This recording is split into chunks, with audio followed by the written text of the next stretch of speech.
I'm not going to banter back and forth with you. Thank you. Thank you. You had your time. You may sit down. That mayor was unhappy with me because I just asked if he and his fellow politicians were on the take. I asked because they want to seize a valuable piece of land. Check out this view.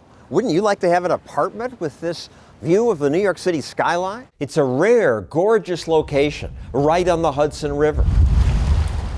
Right now, there's nothing here but dirt. So this man, who works for the developer Maxell Group, wants to build apartments like these. Thousands of people could live here with this great view. And this whole pier would be open to the public. They'd also build a facility for ferries, so people on this side of the river could commute to Manhattan on ferries like that one. Ferry would come right in here and go from here straight to Midtown Manhattan. Sounds good to me. But then the politicians in this town said, no, forget about it. We're going to seize the property and spend millions of taxpayer dollars to put our Department of Public Works here. This little department. It has just 13 employees, plus these trucks. The garbage trucks will like this. This is a great, you're absolutely right. The city does say we'll also put in a park and parking, but at taxpayer expense. Maxell offered parking and parks at no cost. Parks, we were offering mass transit, and all at no cost to taxpayers. Plus, the town would collect an additional $12 million in taxes every year. Why would Edgewater say no to that? The unsuccessful bidder is a fellow named Fred Daibes, told us, you will never be able to develop this property. Fred Daibes says he's the biggest apartment developer in town.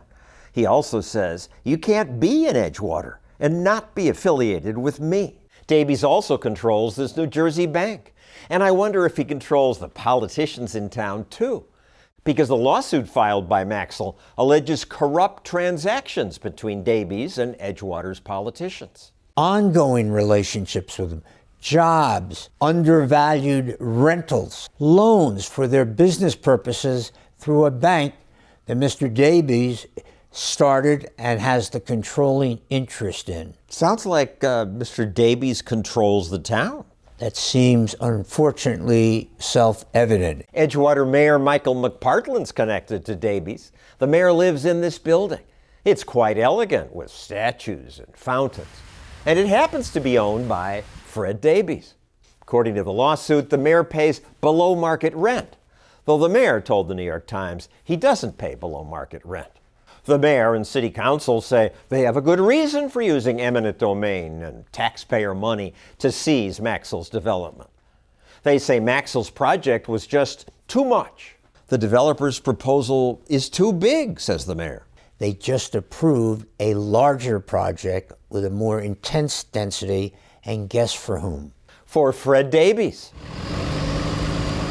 Work is already going on his site because somehow Daibes got approvals for a density of and population of people that would occupy it in excess of what we were seeking. 250 more apartments, 4 giant buildings, twice as tall as Maxell's proposal.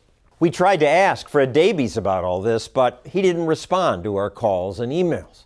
How can the town justify approving dense development for Daibes while rejecting a smaller proposal from a competitor? I tried to ask Edgewater's mayor and the city council about this, but not one would agree to talk. So I came here to a city council meeting, and I asked, "Are you on the take?"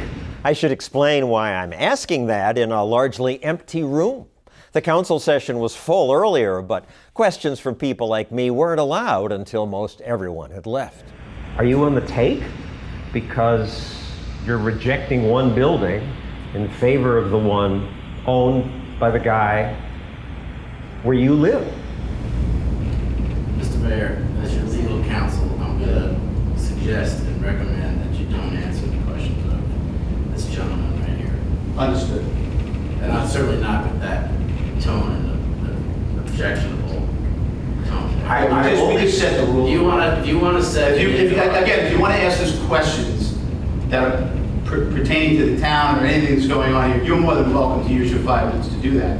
So I tried. The big developer in town said, more or less, nobody developed here but me, And that's the way it's turned out. And you're going to put the Department of Public Works there instead?